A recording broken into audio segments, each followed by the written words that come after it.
Yo, what's up? Good afternoon guys. Chris TV, welcome back to my channel again guys. Today is February 8. Dito pa rin tayo guys sa dating kalsada, tabing kalsada guys.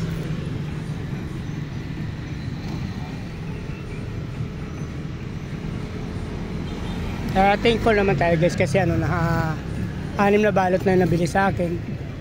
So kahit pa paano, bago ako umalis kanina doon, nakabinta na rin ako ng 270 plus 40, so 300. Kumita na ako na umaga ng 300 doon sa bahay kasi may bumili nga sa akin, 3 tao.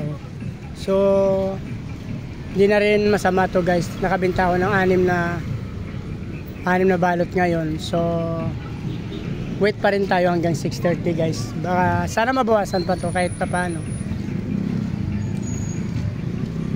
Dito pa rin ako guys sa mga unang video kong pinapakita ko. Dito nga ako sa tabi ng kalsada. So abang-abang lang tayo kasi baka may mga fish lover pa tayo ma-meet ngayong hapon. So actually nakabenta na tayo ng, sabi ko nga 6. Tapos mayroon na ako nabenta kanina sa bahay. Isang bumili ng 270, dalawang bumili ng 2020. So nasa 310 na rin ang kinita ko kanina bago ako umalis. So thankful naman tayo doon. At medyo nakabinta ako bago umalis. So abang-abang lang ako hanggang 6:30 kung mabawasan pa. Sana nga mabawasan pa rin guys. So outfit of the day.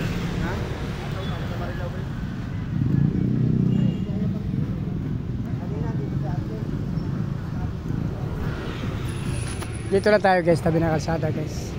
Marami tayo dito. Abang-abang lang tayo. Dito pa rin, dating gawi pa rin sa tabi ng kalsada. Actually nasa 5:30 na siguro.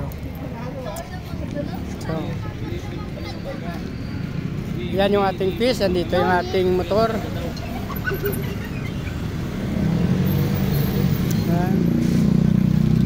Pinapato natin yung motor natin kasi minsan may pumupunta dito ng mga enforcer guys. So umiiwas tayo na baka yung motor naman natin may karga nila. Actually sa ngayon di naman sila nangangarga kasi marami naman din nakaparada na tulad niya. Pero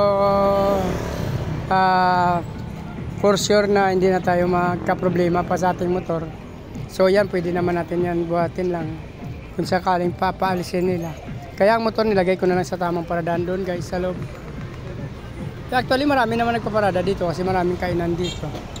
May kainan, may mga burger house. So mga customer nila nakaparada naman sa kalsada lang. So hindi tulad dati kasi nagkakarga sila ng mga motor pag nakaparada dito, ganun. Pero ngayon medyo hindi na. So pasalamat tayo na bumait na ngayon yung Valenzuela. Tsaka kaunti na lang kasi ngayon lang Red Boys. Karamihan daw nagsipag-resign na. So 15 to 30 years na kasi mga tao nila. So yun nga, so konti na lang nakikita natin. At medyo mabait na rin sila. So dito na lang guys, kung nagustuhan nyo yung video na to, paki-like, follow, subscribe na lang guys sa ating channel. Meron din tayong Facebook page sa Facebook page, Chris Molino. YouTube channel, Chris TV guys. So maraming salamat sa patuloy na panonood guys. Mabuhay kayo hanggang gusto nyo. Bye bye!